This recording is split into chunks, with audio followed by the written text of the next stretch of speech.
नमस्कार दोस्तों, क्राइम तक में आप सबका स्वागत है। मैं हूं सुप्रतिम बैनर्जी। सबसे पहले तो आप लोगों को होली की बिलेटेड मुबारकबाद। बिलेटेड इसलिए क्योंकि होली के दिन मैं छुट्टी पर था, तो मैंने अपनी कोई स्टोरी रिकॉर्ड नहीं की, लिहाजा आप लोगों को एक दिन मेरी अनुपस्थिति महसूस हुई होगी और मैं नहीं आ पाया। तो जाहिर है होली का दिन था तो एक दिन की छुट्टी तो बनती है। तो खैर, बहुत बहुत शुभकामनाएं आप लोगों को होली की। और आज आइए नई कहानी की शुरुआत करता हूँ। ये वाक़या है कर्नाटक का। कर्नाटक में एक ज़िला है, आप लोगों ने नाम सुना होगा, टुमकुरू। और इसी टुमकुरू ज़िले में एक गांव पड़ता है जिसका नाम है कोरा गांव। और कोरा गांव के पास एक झील है जिस झील का नाम है कुचांगी लेक, यानी कुचांगी झील। इस कुचांगी लेक के पास 21 मार्च की रात को लोगों की नज़र एक भयानक मंजर पर पड़ती है। लोग देखते हैं कि यहाँ पर एक कार सड़क के किनारे खड़ी है और कार धू धू करके जल रही है। अब कार जल रही है तो जाहिर सी बात है लोग क्यूरियस होते हैं, देखना चाहते हैं कि भाई ऐसी क्या बात हो गई, कार में कोई था तो नहीं। और आग की लपटों के बीच लोगों को ऐसा महसूस होता है कि कार में कई लोग झुलस गए हैं या जल रहे हैं।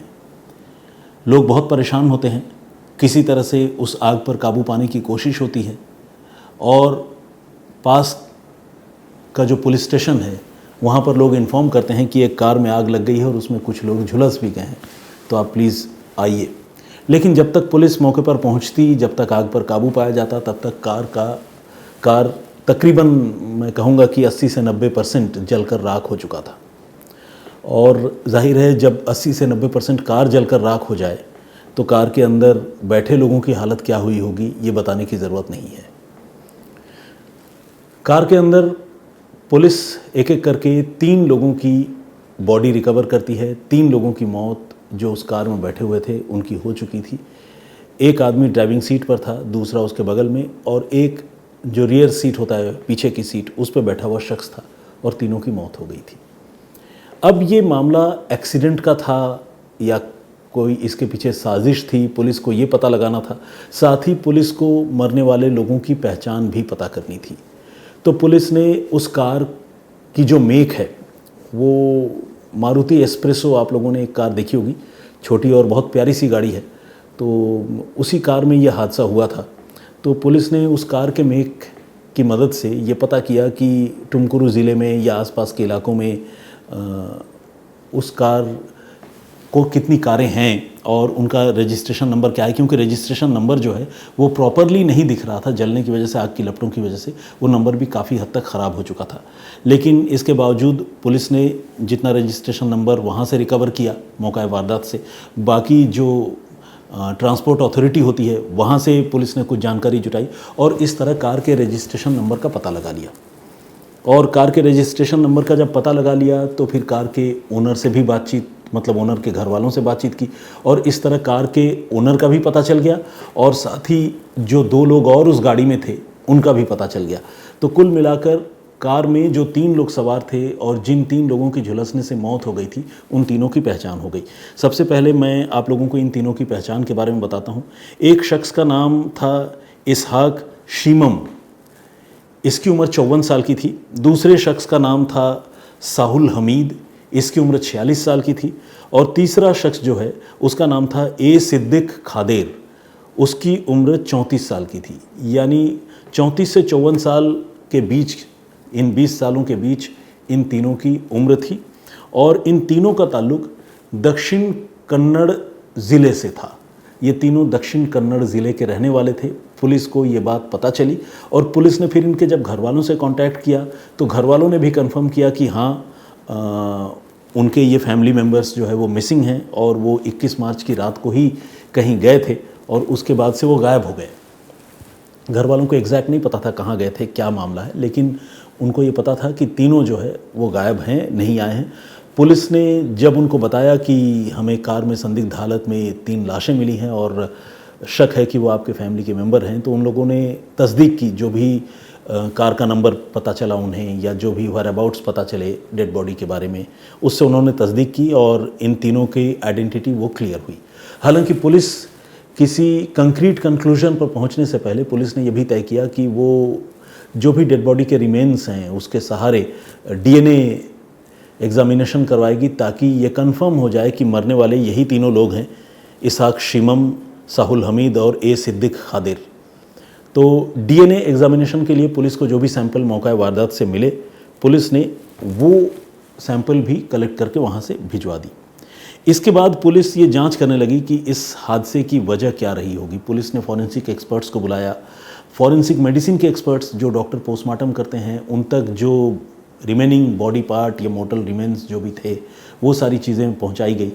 और इन सारे एक्सरसाइज के बाद बहुत कंक्लूसिव तो नहीं, लेकिन पुलिस को एक हिंट मिलने लगा कि इन तीनों की मौत जो है वो कोई नॉर्मल डेथ नहीं है, बल्कि इन तीनों की मौत जो है वो मर्डर या किसी कॉन्स्पिरेसी का नतीजा है। पुलिस इस नतीजे पर इसलिए भी पहुंची क्योंकि पुलिस ने ये देखा कि इन तीनों के पास जो मोबाइल फ़ोन है, वो तीनों मोबाइल फ़ोन 21 मार्च की रात को एक पर्टिकुलर टाइम पर स्विच ऑफ हो गए थे, लेकिन वो मोबाइल फ़ोन या उसका कोई भी रिमेन गाड़ी से बरामद नहीं हुआ था। और तीनों फ़ोन जो है वो कोरागांव का जो इलाका है उसी इलाके में स्विच ऑफ हो गया था। तो ये अपने आप में एक पुलिस के लिए क्लू भी था और एक चौंकाने वाली बात भी थी, जिससे ये शक पैदा होता था कि शायद इन तीनों को मारा गया है या उनकी हत्या की गई है और उसके बाद उनकी लाश को इस तरह से जला दिया गया है। लेकिन कत्ल की किसी कहानी में आगे बढ़ने से पहले इन तीनों के वेयरअबाउट्स के बारे में भी जानना ज़रूरी था कि ये तीनों लोग हैं कौन, काम क्या करते हैं। तो पता चला कि ये तीनों जो है वो छोटे मोटे कारोबार से जुड़े हुए हैं। मतलब एक तो ड्राइवर ही था, कार चलाता था, और दूसरा जो है बाकी दो लोग दुकानों में सेल्समैन का काम करते थे। कोई किसी शू आउटलेट में, शोरूम में काम करता था, तो कोई कहीं और काम करता था। लेकिन तीनों के साथ जो कॉमन बात थी, वो कॉमन बात ये थी कि ये तीनों प्रॉपर्टी के कारोबार से भी जुड़े हुए थे। यानी ये स्मॉल टाइम प्रॉपर्टी डीलर थे। ये अपनी छोटी मोटी कोशिशें करते रहते थे कि कोई प्रॉपर्टी सेल हो, उससे कुछ पैसे बन जाए। तो एक तरह से साइड बिजनेस इनका प्रॉपर्टी का था, और यही प्रॉपर्टी के बिजनेस की वजह से तीनों एक दूसरे से बातचीत भी किया करते थे। अब पुलिस को तीनों के मोबाइल के स्विच ऑफ होने के बारे में पता चल गया कि कोरागांव में 21 मार्च की रात को इस घटना से कुछ देर पहले वो मोबाइल फ़ोन स्विच ऑफ हुए थे। पुलिस को ये पता चल गया। पुलिस को इन तीनों के उठने बैठने का भी पता चल गया, इनके कॉमन इंटरेस्ट की बात भी पता चल गई। अब पुलिस को जब मोबाइल नंबरों का पता चला तो पुलिस ने मोबाइल नंबर के जो CDR होते हैं, कॉल डिटेल रिकॉर्ड, वो चीज़ें पुलिस ने निकलवाई। और जब CDR पुलिस ने निकलवाई तो पुलिस ने ये देखा कि इन लोगों की पिछले कई महीनों से, मतलब 3-4 महीनों से उसी कोरागांव के आसपास रहने वाले कुछ लोगों से लगातार फ़ोन पर बातचीत हो रही थी। और ये बातचीत तकरीबन रोज़ होती थी, और कई बार बातचीत जो है वो घंटों भी चलती थी। अब क्या प्रॉपर्टी के सिलसिले में ये बातचीत होती थी? प्रॉपर्टी की कोई डील इनके बीच चल रही थी? क्या मामला था? पुलिस को ये पता करना था। लेकिन जिन लोगों से इनकी बातचीत होती थी वो सारे के सारे लोग रहस्यमयी तरीके से गायब हो चुके थे। यानी जो भी लोग इनके रडार पर थे पुलिस के, जिन पर भी पुलिस को शक था, वो सारे के सारे लोग कोरागांव और आसपास के लोग थे, और सारे के सारे लोग गायब हो चुके थे। जो लोग, जिनसे कुछ और लोगों से इनकी बातचीत होती थी, जो अवेलेबल थे, उनको पुलिस ने पूछताछ के लिए बुलाया, वेरीफाई कर लिया, और उनका इन तीनों की मौत से कोई लेना देना नहीं निकला। यानी पुलिस ने अपनी तरफ से कंफर्म कर लिया कि इनका कोई रोल इन तीनों की मौत से नहीं है। लेकिन जिन लोगों का रोल पुलिस को लग रहा था वो सारे लोग गायब थे। तो एक तरह से पुलिस कंफर्म भी होने लगी धीरे धीरे कि इन तीनों के कत्ल में उसी कोरागांव और आसपास के रहने वाले कुछ लोगों का हाथ हो सकता है। पुलिस ने इस सिलसिले में कुल 6 लोगों की पहचान की है। आपको बताऊं, अभी तक ये मामला पूरी तरह सॉल्व नहीं हुआ है, लेकिन पुलिस को जो इनिशियल स्टोरी पता चली है वो बड़ी शॉकिंग है, बहुत चौंकाने वाली है, और पुलिस को अभी इस मामले में गिरफ्तारियां करनी है। बहुत मुमकिन है कि जब तक आप ये स्टोरी सुन रहे हो तब तक शायद गिरफ्तार हो भी जाएं कुछ लोग, या सारे लोग गिरफ्तार हो जाएं। लेकिन गिरफ्तारी से पहले जो कहानी सामने आई है वो अपने आप में बहुत चौंकाती है, बहुत हैरान भी करती है। एक तो ट्रिपल मर्डर जैसी खतरनाक और सनसनीखेज वारदात, और कत्ल के बाद लाश जला दिया जाना, सबूत मिटाना, ये अपने आप में जितनी गंभीर बात है, इसके आगे की कहानी भी और गंभीर है। पुलिस को ये पता चलता है कि इन तीनों की उसी इलाके में रहने वाले तकरीबन 5-6 लोगों से लगातार बातचीत होती थी, और इनमें 2 लोग हैं, पथा राजू और गंगा राजू। पथा राजू और गंगा राजू नाम के ये 2 लोग 35 ईयर्स के हैं, दोनों की उम्र 35 साल की है। पथा राजू नाम के एक शख्स ने शिमम से तकरीबन 6 लाख रुपए उधार ले रखे थे और ये 6 लाख रुपए पथाराजू वापस नहीं लौटा रहा था या नहीं लौटा पा रहा था। चूँकि पथाराजू और गंगाराजू भी छोटा मोटा प्रॉपर्टी का काम किया करते थे, तो उसी सिलसिले में ये रुपए कभी इसहाक शिमम से पथाराजू ने लिए थे और जब रुपए नहीं लौटा पा रहे थे और लगातार शिमम इन पर दबाव बना रहा था, खासकर पथाराजू पर, तो पथाराजू ने ये सोचा कि क्यों नहीं इसहाक शिमम को रास्ते से हटा दिया जाए। इसके बाद उसने अपने एक साथी गंगाराजू से बात की और तकरीबन 6 से 7 लोग इस साजिश में पथाराजू का साथ देने के लिए तैयार हो गए। फिर उन्होंने शिमम से बातचीत की शुरुआत की और एक चारा फेंका। चारा ये था कि ये राजू बंधुओं ने इसहाक शिमम को ये बताया कि वो एक ऐसे खजाने के बारे में जानते हैं जिसमें एक घड़ा ज़मीन के नीचे गड़ा हुआ है, एक कलश है जो एक ख़ास जगह पर ज़मीन के नीचे गड़ा हुआ है और वो स्वर्ण मुद्राओं से भरी हुई है। आमतौर पर ऐसी किसी कहानी पर शहर के लोग इतनी आसानी से यकीन नहीं करेंगे, खासकर दिल्ली मुंबई जैसे महानगरों की, लेकिन गांव और कस्बाई इलाकों में रहने वाले लोग इस तरह की कहानियों पर कई बार यकीन कर लेते हैं। इसका ये मतलब नहीं है कि शहर के लोग बहुत होशियार हैं और गांव के लोगों की समझ कम है, लेकिन ये सच है कि गांव के लोग भोले भाले होते हैं और जिस तरह का एक्सपोजर बदमाशों और ठगों से शहर के लोगों का होता है, जाहिर सी बात है गांव में अपराध की घटनाएं शायद इतनी नहीं होती, तो इस तरह का एक्सपोजर तो नहीं होता। तो इसहाक शिमम जो है वो पथाराजू की बातों में आ गया और पथाराजू ने उसे बताया कि वो एक ऐसे ठिकाने, ऐसे खजाने को जानता है जहाँ पर ज़मीन के नीचे एक कलश है और उस कलश में सोने की अशर्फियाँ, सोने की मुद्राएं भरी हुई हैं। अब इसहाक ने अपने 2 साथियों को भी ये बात बताई, साहुल हमीद और ए सिद्दीक खादिर को। इन लोगों ने भी पथाराजू से बात की। पथाराजू का साथ देने के लिए और उसकी कहानी को सही साबित करने के लिए गंगाराजू ने भी इसहाक के बाकी साथियों को वही झूठी कहानी सुनानी शुरू कर दी। बताया कि राजे रजवाड़ों के समय की बात है, उस समय से गड़ा हुआ है, किसी को इसके बारे में जानकारी नहीं है, लेकिन उससे किसी खुफिया तरीके से इस खजाने के बारे में पता चल गया है। लेकिन अगर सार्वजनिक तौर पर सबके सामने खुदाई की जाए तो सरकार ये सारी स्वर्ण मुद्राएं जब्त कर लेंगी, फिर उनको कुछ नहीं मिलेगा। बहुत सीक्रेटिव तरीके से, बहुत खुफिया तरीके से इस खजाने को उन्हें ज़मीन से खोद कर निकालना होगा। इस तरह की कहानियाँ जिसमें रहस्य, रोमांच है और एक कौतूहल पैदा करने वाली कहानी इन राजू बंधुओं ने शिमम और उसके साथियों को सुनाई। शिमम और उसके साथी इन बातों में आते चले गए और उन्होंने ये तय किया कि 21 मार्च को वो वहीं कोरा गांव के पास, जहाँ पर भी वो जगह है जहाँ के ये पथाराजू और गंगाराजू रहने वाले हैं, उस जगह से उस कलश की खुदाई करने के लिए पहुँचेंगे और ख़ुद मिलजुल कर उसको खोद कर बाहर निकालेंगे, ये तय किया। इसके बाद इसहाक शिमम, साहुल हमीद और ए सिद्दीक खादिर, ये तीनों लोग एक कार में सवार होकर कोरा गांव के पास पहुँचे। इत्तेफाक से यहाँ आने से पहले इन तीनों में से कुछ एक लोगों ने अपने परिवार वालों को ये बता रखा था कि वो कोरा गांव की तरफ जा रहे हैं और वहाँ एक ख़जाने के बारे में, एक गुप्त खजाने के बारे में उन्हें जानकारी मिली है। तो घर वालों को ये आइडिया तो था, लेकिन घर वाले एग्जैक्ट सीक्वेंस नहीं जानते थे कि किससे बात हो रही है और गुप्त खजाना एग्जैक्टली कहाँ पर है, क्या वो वाकई खजाना लेकर आ पाएंगे, नहीं लेकर आ पाएंगे। घर वालों को इतना माइन्यूट जानकारी नहीं थी।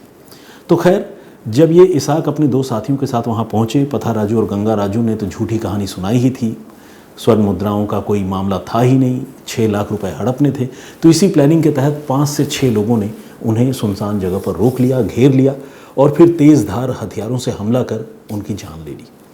जान लेने के बाद उनको लगा कि ये लाशें अगर यूं ही छोड़ दी जाए तो जाहिर है पकड़े जाएंगे, कत्ल का मामला बनेगा, जांच होगी, भेद खुल जाएगा। तो उन्होंने मोबाइल फ़ोन तो उनका खैर पहले ही झटक लिया था। उसके बाद तीनों लाशों को उन्होंने उन्हीं के कार में डंप किया और उसके बाद उसी कार से पेट्रोल निकालकर कार को आग के हवाले कर दिया। कार पेट्रोल की वजह से धू धू कर जलने लगी और कार में वो लाशें भी जल गई और लाशें तकरीबन 80 से 90% जलकर राख हो गई। इस बीच जब लोगों की नज़र उस जलती हुई कार पर पड़ी तो लोगों ने किसी तरह से उस कार की आग को बुझाने की कोशिश की, पुलिस और फायर ब्रिगेड को बताया, लेकिन जब तक पुलिस पहुंचती तब तक काम पूरा हो चुका था। कार तकरीबन जलकर राख हो चुकी थी, नंबर प्लेट डिस्टॉर्ट हो चुका था, लाशें जो है वो समझ में तो आ रही थी कि अंदर 3 लोग जले हैं, लेकिन कौन लोग हैं उन्हें देखकर पहचान पाना मुश्किल था। लेकिन उसके बाद पुलिस ने कड़ियाँ जोड़ने की शुरुआत की और जैसा कि मैंने आपको बताया कि सबसे पहले तो पुलिस ने यही देखा कि इन तीनों का मोबाइल फ़ोन इस एक्सीडेंट से पहले, जब ये कार जली है उससे कुछ देर पहले एक साथ तीनों के फ़ोन ऑफ हुए हैं और उसी जगह पर ऑफ हुए हैं। साथ ही जब उन्होंने इनके नंबरों के हवाले से उनका CDR निकलवाया तो ये भी पता चल गया कि इनकी किन किन लोगों से बात हो रही थी। और सबसे बड़ी और चौंकाने वाली बात ये थी कि जिन 5-6 लोगों से इनके हाल के दिनों में बड़ी लंबी बात हो रही थी और लगातार बात हो रही थी, उसमें ये पथा राजू और गंगा राजू भी शामिल थे। ये सारे के सारे लोग अपना मोबाइल फ़ोन स्विच ऑफ कर चुके थे और गायब हो चुके थे। तो ये जानना एक तरह से इस बात का कंफर्मेशन था कि इन 3 लोगों की मौत, इसाक शीमम और साहुल हमीद और सिद्दीक खादिर, इन 3 लोगों की मौत कोई नेचुरल डेथ नहीं है और न ही कोई एक्सीडेंट है, बल्कि इसके पीछे साजिश है, जिस साजिश में ये सभी के सभी लोग शामिल हो सकते हैं जिनसे इनकी बात हो रही थी और जो अब गायब हैं। तो अभी तक जब मैं ये स्टोरी रिकॉर्ड कर रहा हूँ, जाहिर है ये लोग पकड़े तो नहीं गए हैं, लेकिन अलग अलग सोर्सेज से पुलिस को ये पता चल चुका है कि इनका कत्ल जो है इसी पथा राजू, गंगा राजू और उनके साथियों ने किया है और सभी के सभी फरार हैं। और कत्ल के पीछे की जो कहानी है वो वही कहानी है जो मैंने आप लोगों को बताई, गुप्त खजाने की झूठी कहानी, जिसमें स्वर्ण मुद्राएं मिलने का लालच और उसी लालच में आकर 3 लोगों का कुछ और लोगों पर भरोसा कर लेना और तीनों का कत्ल हो जाना। तो ये थी पूरी कहानी, जिसमें 6 लाख रुपए लौटाने से बचने के लिए एक शख्स ने अपने 5-6 दोस्तों के साथ मिलकर 3 लोगों की हत्याएं कर दी। इस पूरी कहानी पर आपकी क्या राय है, आप क्या सोचते हैं, प्लीज़ हमें कमेंट करके ज़रूर बताइएगा। एक जो प्रीवियस स्टोरी मैंने आप लोगों को सुनाई थी, उस कहानी पर बहुत सारे लोगों ने कमेंट किया है। वो कहानी जो है एक ऐसी सिरकटी लाश की थी जिसकी कोई भी पहचान या कोई भी आइडेंटिफिकेशन मार्क पुलिस के पास नहीं था।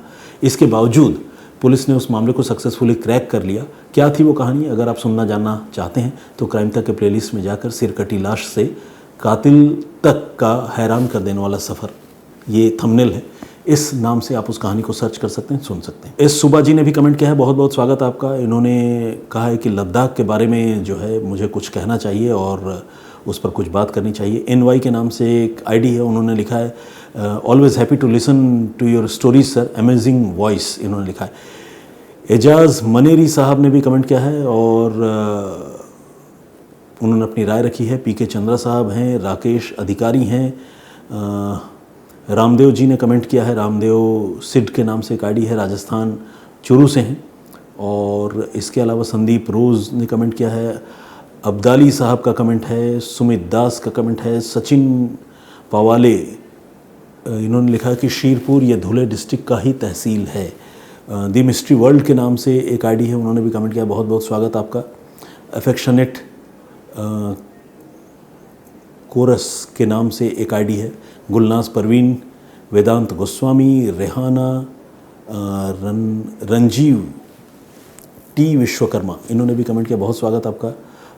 इसके अलावा उत्कर्ष ने कमेंट किया है, बहुत धन्यवाद। राघवेंद्र तिवारी जी का कमेंट है और रुद्रा शॉर्ट्स के नाम से एक ID है, उन्होंने हैप्पी होली विश किया है, अंकित कानपुर वाला। और यूसुफ अंसारी साहब, इस तरह से सूर्य नारायण दिल्ली ने भी कमेंट किया है, दिल्ली से रंजीत सिंह का कमेंट है और अशोक पटेल, और भी बहुत सारे लोगों ने कमेंट किया है। सारे लोगों के नाम और कमेंट्स एक साथ एक दिन में पढ़ना संभव नहीं, आप सब जानते हैं, लेकिन आप इस सिलसिले को प्लीज़ बरकरार रखिए, कमेंट कीजिए, अपनी बातें मुझ तक पहुँचाइए। मैं भी आप लोगों की बातें आप लोगों तक और अपनी बातें आप लोगों तक पहुँचाने की कोशिश करता रहूँगा। फिलहाल मुझे इजाज़त दीजिए, अपना बहुत ख्याल रखिए, सुरक्षित रहिए। जय हिंद, जय भारत।